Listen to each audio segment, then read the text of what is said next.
최근 김건희 여사의 명품백 수수 사건 관련해서 국민권익위원회가 사건 종결 결정을 내렸습니다. 아마 많은 분들이 이 내용에 대해서 궁금해하실 텐데요.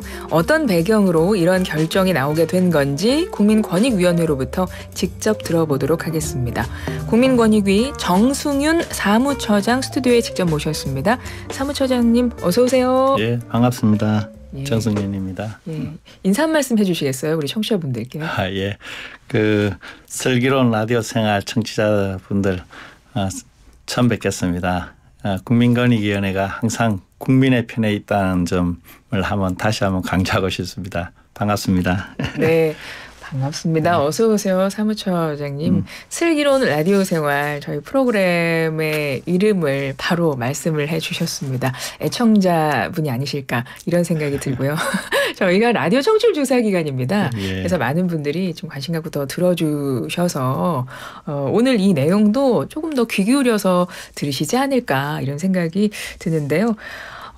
참 많은 분들이 좀 궁금해하실 내용일 것 같아요. 예. 그러니까 대통령의 배우자가 명품백을 수수했는데 아니 왜 청탁금지법 위반이 아니라고 결정이 된 걸까? 이 부분을 궁금해하실 것 같거든요. 예. 좀 쉽게 설명 좀 부탁드릴게요. 예. 청탁금지법과 관련해서 배우자에게 청탁금지법 위반이다 아니다라고 판단하지는 않았고요. 네.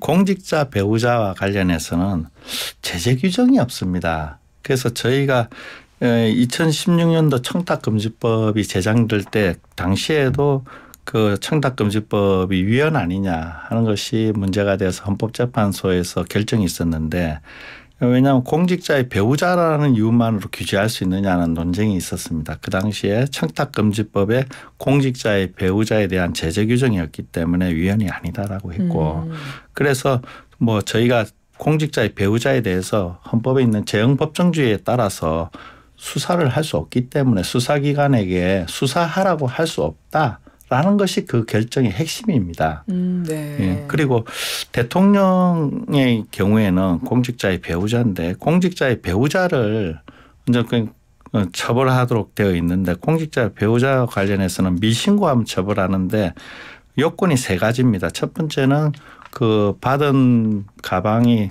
대통령하고의 직무 관련성이 있어야 되고 그다음에 그런 직무 관련성이 있다는 사실을 대통령께서 인식하셔야 되고 네.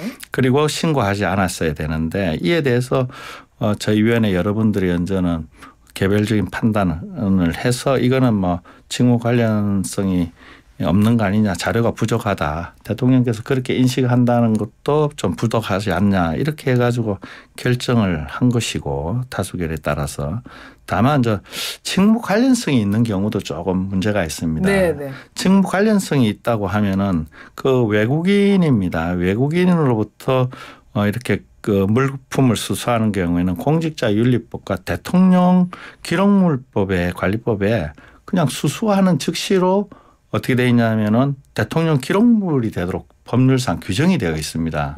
묘하게 그래 되어 있습니다. 그래서 결론적으로 직무 관련성이 있더라도 또는 없더라도 신고 의무가 없습니다. 대통령께. 네. 그렇기 때문에 대통령께도 신고 의무가 없기 때문에 우리가 신고 의무가 없으면 처벌할 수가 없거든요. 그래서 수사기관에 그 청탁금지법 위반으로 수사하라. 라고 보낼 수가 없는 거죠. 그래서 보낼 수가 없기 때문에 우리는 보낼 수가 없다는 결정이죠. 그 부분이. 또 하나가 이제 대통령 불소추 특권이 헌법에 있는데 이거와 관련해서 그 논란이 있습니다.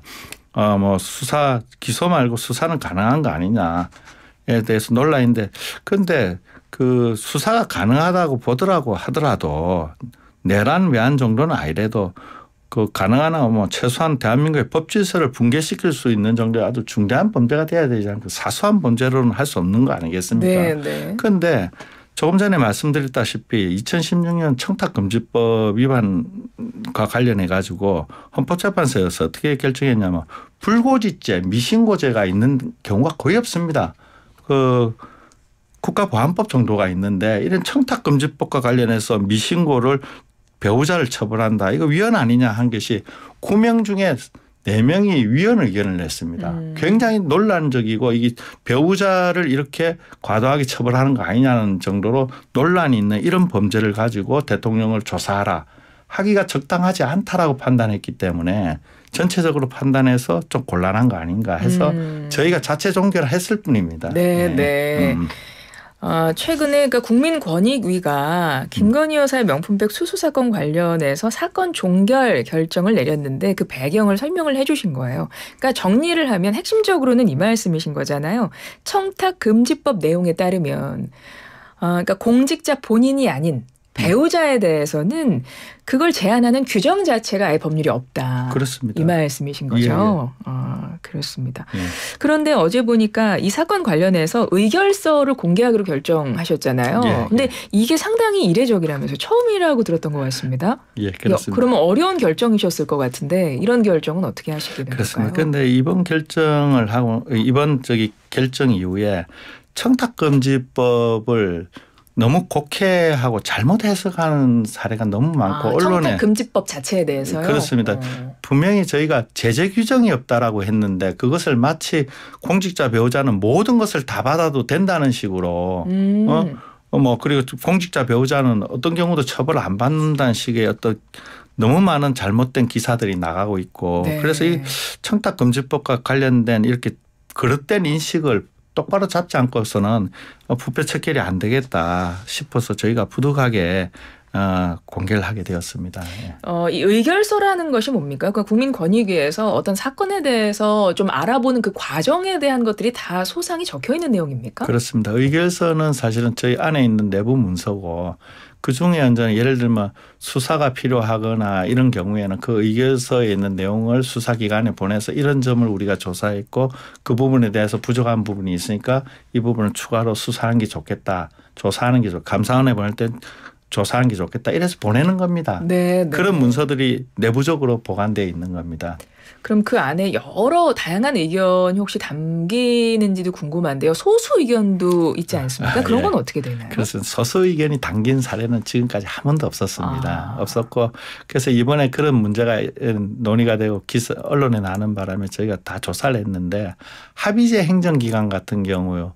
에는 그런 것을 담는 기관이 없었습니다. 다만 사법기관 그러니까 헌법재판소라든지 대법원 같은 경우에는 법률의 규정에 있어서 소수 의견을 담지만 행정기관에서 이렇게 담는 사례가 거의 없었기 때문에 소수 의견은 별도로 직접 낭독해서 회의록에 남기는 방식으로 했습니다. 그럼 이번 내용이 조금 궁금하신 분들은 내가 좀 확인을 해보고 싶다. 좀 내용을 좀 봤으면 좋겠다 하시는 분들 의결서를 보실 수도 있나요? 예, 의결서는 우리 국민권익위원회 홈페이지에 공개되어 있고 그렇군요. 그다음에 회의록 같은 경우는 사실은 회의록 내용을 제가 이 자리에서 말씀 못 드리는 것은 저희가 비밀 회의와 관련돼서 비밀 준수 의무가 있습니다. 네. 그래서 직접 공개할 수는 없고 다만 국회에서 회의록을 요청하는 경우 저희가 회의록을 보내주고 있기 때문에 국회를 통해서 결국 확인할 수 있을 것 같습니다. 네. 이거는 좀 짚어봐야 될 것 같습니다. 앞서 사무처장님께서도 말씀을 하셨던 건데요. 청탁금지법에 대해서 좀 많은 오해가 좀 있는 것 같다라고 하셨는데요. 특히 이제 이번 결정으로 또 다른 오해가 또 생길 수도 있어서요.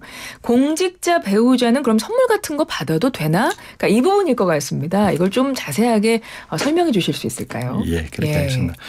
그 공직자 배우자와 관련해서는 공직자하고 약간의 차이가 있습니다. 처음에 입법 과정에서도 이게 연좌제가 아니냐. 왜 우연히 공직자의 배우자가 됐다는 이유만으로 신분이 다른데 왜 공직자인 남편 배우자하고 똑같이 처벌받아야 되냐 이런 문제가 있어가지고 공직자 자신은 1회에 100만 원, 회계연도 300만 원을 초과하면은 직무 관련성 따지지 않고 형사처벌합니다. 네. 그러나 공직자 배우자는 반드시 그 공직자와 제공자 사이에 직무 관련성이 인정되어야 됩니다. 그러니까 예를 들면 공직자 배우자가 받는 어떤 선물이 이것은 나에게 주는 게 아니고 나의 배우자를 보고 주는 것이구나 네. 하는 그런 정도의 관계가 있어야 됩니다. 그랬기 때문에 공직자 배우자들도 요즘에 뭐 대부분 사회생활을 합니다. 자신의 고유한 사회 경제적 관계에 따른 어떤 사적 모임이나 친분 관계에서 받는 거 배우자 때문에 받는 것이 아니고 그런 경우는 제한이 없습니다. 사실. 그래서 그 반드시 받는 금품이 자신의 배우자가 받는 거는 그 배우자의 공직자와 그 제공자의 어떤 직무 관련성 그게 인정되어야 됩니다. 그 차이가 있는데 그거에 대한 오해가 많았던 것 같습니다. 그러면 그 직무 관련성 여부를 판단하는 기준이 어떻게 되나 또 이제 이게 궁금해지거든요. 그렇습니다. 이게 가장 어려운 영역입니다. 직무 관련성이라는 것은 사실은 여러 가지 개별적인 그 직무와 맡은 영역들이 너무 다양하지 않습니까? 네네. 그래서 결국은 여러 가지 직무 관련성과 관련해서는 종합적으로 판단할 수밖에 없습니다. 구체적으로 맡는 업무라든지 향후에 맡을 업무라든지 그리고 현재 담당하고 있는 업무라든지 그리고 제공자의 어떤 신분이라든지 그 업무 영역들 이런 것들을 종합적으로 판단할 수밖에 없고 그래서 딱 뭐 이 기준이 이런 경우는 되고 이런 경우는 안 됩니다. 이렇게 하기가 참 말씀드리기가 좀 곤란한 부분이 있습니다. 그렇군요. 예. 이번 사건의 경우에는 이번에 사건 종결 처리를 했지만 결정을 했지만 사실 또 일각에서 또 다른 의견과 주장들이 있기 때문에 그걸 조금 여쭤보면 대통령과 그 배우자 그리고 이제 금품을 줬던 그 이제 최 목사를 이제 조사하지 않은 그 부분에 대해서 이게 부실 조사 아니냐. 혹시 뭐 법률적 쟁점만 검토한 거 아니냐. 뭐 이런 주장도 있는 것 같더라고요. 예. 그 사실 저희 국민권익위원회도 참 아쉽게 생각합니다. 그 청탁금지법 신고 사건과 관련해서 규정에서 피신고자에 대한 어떤 소환 대면 조사 권한이 규정이 안 돼 있습니다. 그래서 저희가 항상 청탁금지법 위반 같은 경우에 피신고자와 관련해서는 기타 조사 영역에서는 충분히 하고 다만 다른 신고자뿐만 아니고 여러 이해관계자라든지 내용들 조사하고 나서 피신고자에게 굉장히 불이익한 결과가 발생할 우려가 있는 경우에는 피신고자에게 자발적으로 뭐 자신에 대해서 방어권 보호 차원에서 기회는 주고 있습니다. 그러나 뭐 불이익한 처분이 있지도 않는데 그 사람을 불러서 피신고자를 조사하는 것은 사실은 직권남용의 소지가 있습니다.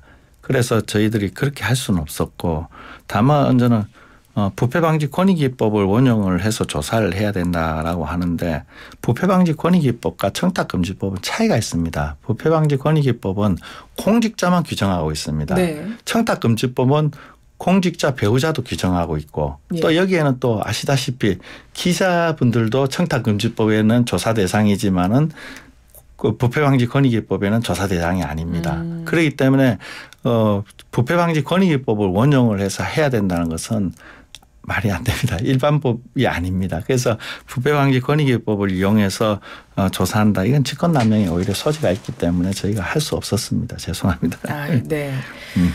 이번 사건 이 결정이 그리고 이제 법정 기한을 좀 넘겨서 나온 걸로 알고 있거든요. 근데 조금 늦어졌습니다. 뭐 이유가 있었을까요? 네. 사실 법정 기한을 초과한 부분에 대해서는 정말 국민 여러분께 송구스럽게 생각합니다. 근데 다만 올 4월에 총선을 앞두고 있었는데 국민권익위원회에 접수된 사건 중에 정치적 이슈가 있는 사건이 몇 건이 있었습니다. 네. 이 건뿐만 아니고 그래서 좀 신중할 필요가 있었고 만약에 이번 사건도 마찬가지지만 어떤 결론이든지 간에 선거 직전에 이루어졌다면 반드시 뭐 이게 선거 개입이다 해가지고 훨씬 더 정치 공방이 있었고 정치 쟁점화 됐을 우려가 높습니다.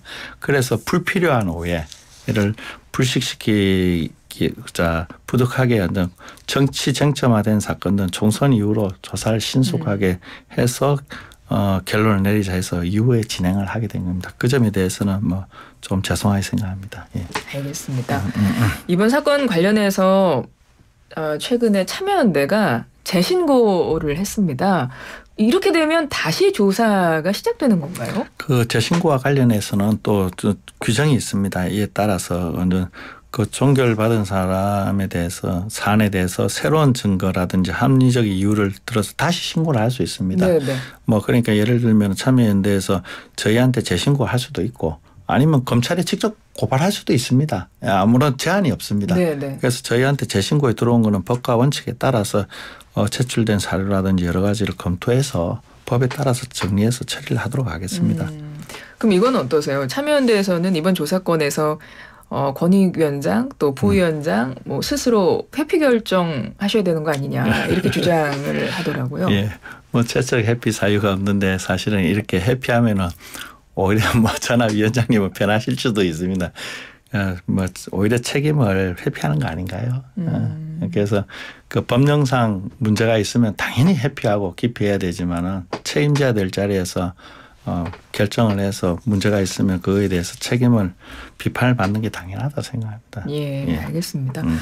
오늘 이런 시간을 마련한 것은 사실 많은 분들이 관심 있어 하는 내용이기도 하고 궁금증도 많으셨을 거고 그래서 국민권익위원회의 입장을 오늘 이제 설명을 이제 드리기 위해서 이 자리를 좀 마련해 봤는데 국민들께 좀 전하고 싶은 말씀 혹은 뭐 당부의 말씀 있으시다면 끝으로 한 말씀 부탁드릴까요? 예. 국민권익위원회는 사실 청탁금지법 주무부처입니다. 그리고 부패 척결을 책무로 하는 반부패 정책 총괄기구이기도 합니다. 그런데 부패 척결이란 것은 법의 테두리 안에서 엄정한 법 집행이 이루어져 국민 신뢰가 쌓일 때 이루어질 수 있습니다.